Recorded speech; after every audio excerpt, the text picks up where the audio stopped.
everybody, it is Miss Simpson. I hope you all had a really good Easter weekend. I certainly did. I'm feeling refreshed and ready for the new week.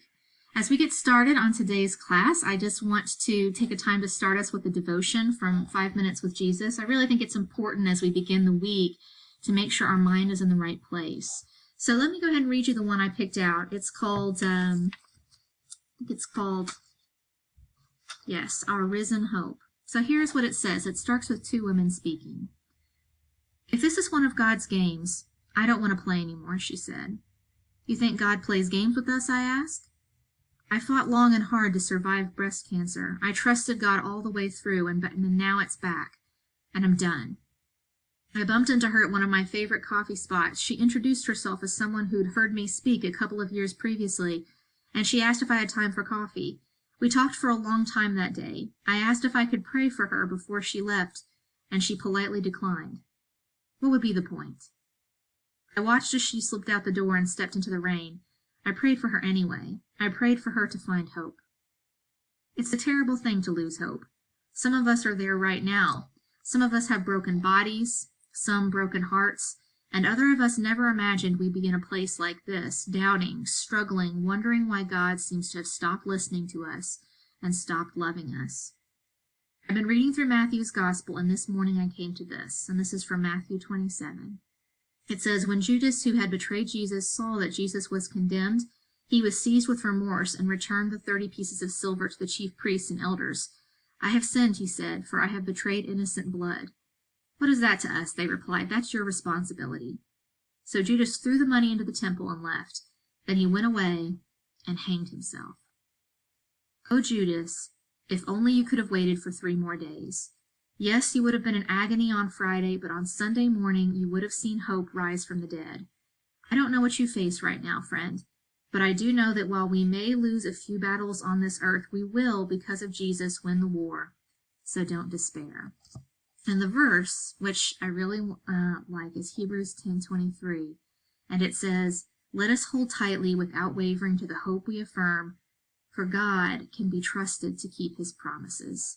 So, guys, as we go into this week, where we're taking some time to think about and process the disease that our world is currently fighting with, I want you to remember that Jesus has overcome the world, including the broken parts of it, sickness and disease.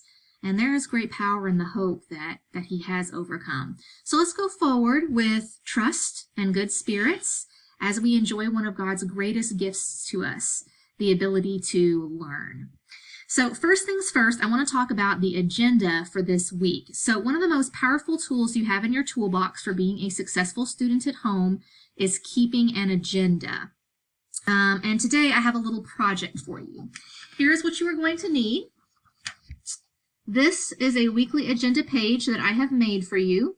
You can see that it has Monday through Friday, and it has all of your classes on it. Okay, what I want you to do with this is I want you all to get this piece of paper, which you can either print out or make yourself. It's very simple design, so you can just write it on paper if you need to. And you will need 3 different colors of pens. It doesn't matter what colors they are, as long as there are 3 different colors. So one of the colors you will use to write down what you are going to do that day, your actual to-do list or job or assignment. The second color is for due dates. So if you did something on Monday, when then will it actually be due? You should write down the due date. And then finally, the third color I want you to use to write down when your Zoom meeting times are. So for example, for my class, that is Tuesday at 9:30. So you just write over here on this language arts section, Zoom meeting 9:30, and bam, you're going to be able to know at a glance exactly when you have those meetings.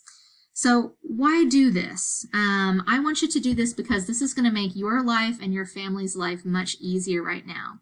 I want you to put it in a place where you are going to be able to see it every day. Maybe that is the refrigerator. Maybe that is the table where you do your schoolwork and your family does their work each day. But the only rule is it needs to be a place where you and your parents can see it. Because, guys, your parents right now are your co-teachers, and you need them to help you stay on task exactly the way you need me to help you stay on task when you're actually in class. So they need to be able to see this too, and if you use it, it's going to really make your lives a lot easier. But Miss Simpson, how do I know what to write on this?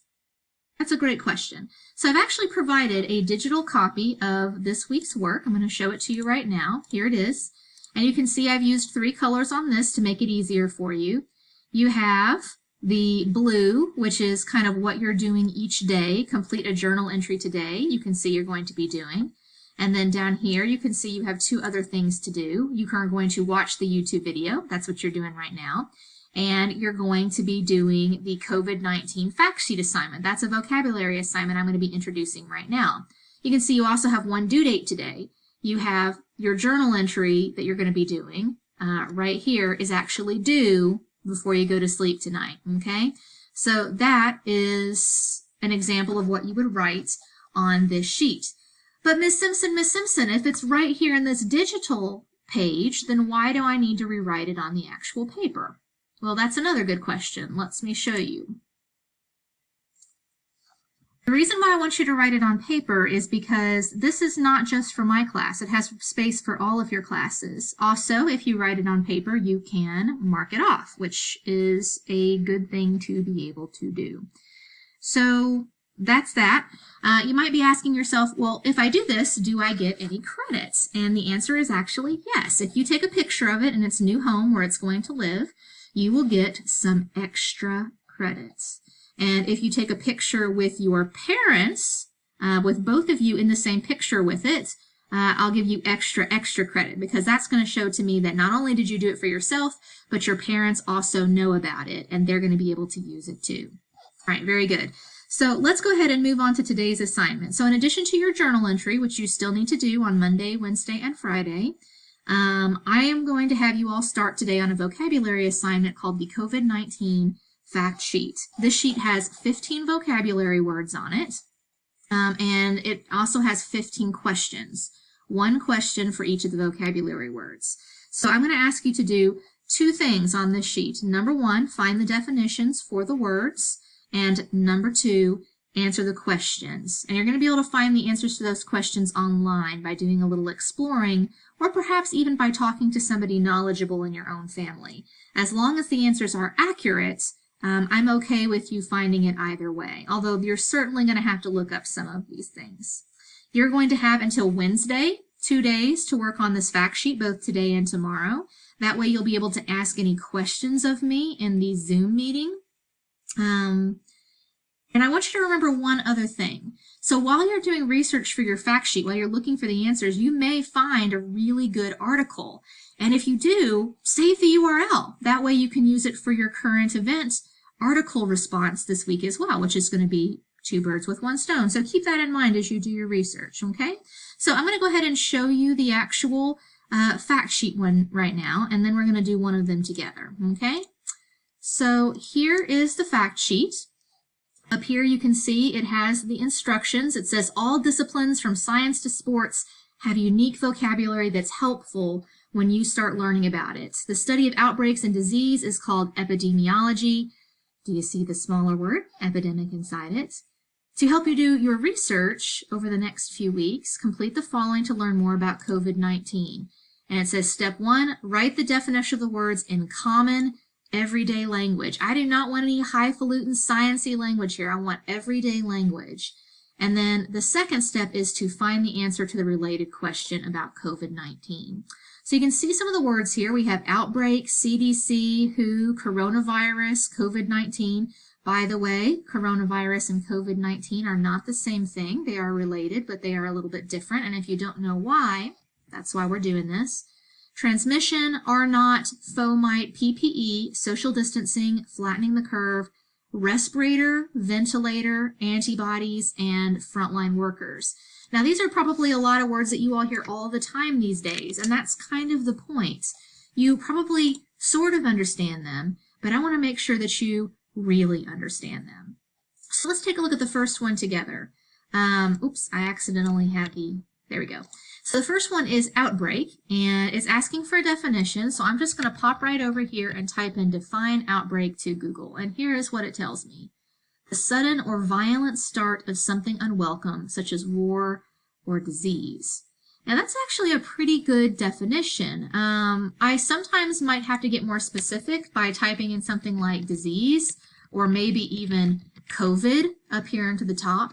But this one's actually pretty good. And so I'm going to go ahead and make sure I really understand it. The sudden or violent start of something unwelcome, such as war or disease. And I'm going to come over here and I'm going to actually type in a common everyday version of that. So let's see, the beginning of something unwelcome like war or disease. I think that's pretty good. Now I'm going to obviously come and fix my errors here. I never want to turn in something that's not nice and clean. The beginning of something unwelcome, man, really struggling, like war or disease. And bam, that's it. That's the definition for outbreak. And so the related question it asks is, other than COVID-19, what are some examples of significant disease outbreaks in history? Okay, so I can think of two outbreaks from history right off the bat, the bubonic or black plague and the Spanish flu of 1918. That one's been in the news a lot recently. So I'm going to make a bulleted list here. No need for complete sentences on these. I'm going to put the black plague, and I'm going to put the Spanish flu of 1918. But I do need more than that, and I do want to also make sure that I'm right. So I'm going to go to Google and I'm going to type in disease outbreaks from history. And I'm going to see if I can't find out a little bit about more of them. Well, this one looks pretty good. 10 of the worst pandemics in history. Okay. So if I come down here, it looks like I'm going to, oh, they even have something on COVID-19 right here at the top. HIV, flu, pandemic. That one looks pretty good. Oh, there's another one here.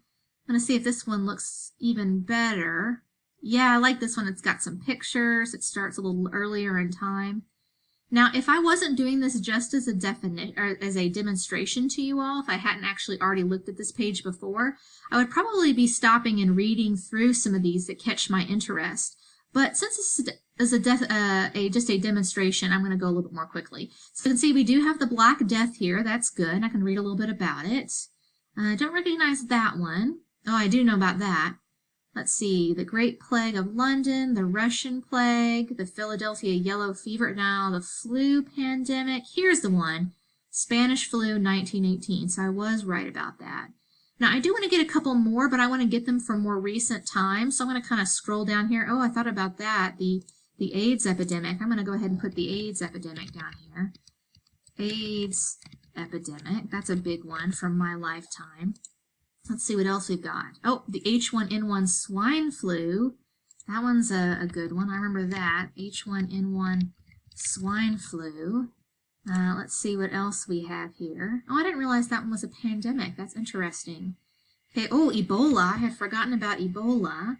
And then Zika, of course. Now, you all may not have heard a whole lot about Zika, but that one's a really difficult one because it hurts babies, unborn babies. So I'm going to go ahead and put the Ebola epidemic, and I'm going to put the Zika virus epidemic here.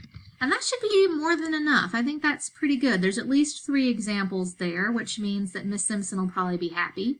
And of course, as I told you before, if I hadn't been doing this just as a demonstration, I probably also would have read a little bit about them just because that would be something interesting to learn about. And that's exactly what you all are going to do for me, guys. This is what I'm looking for. These are words you hear all the time, and I want you to understand them better. So definition, and then answer the question. All right, so quick review of today's work. Let's take a look. All right, so here's the board, the quick review. Today, you are going to be writing a journal entry, and you're going to be doing your COVID-19 fact sheet. The journal entry is due today. The fact sheet is due by Wednesday, and I'm going to see you tomorrow on Zoom at 9:30, bright and early in the morning. You all have a great day, and I'll talk to you then. Bye, guys.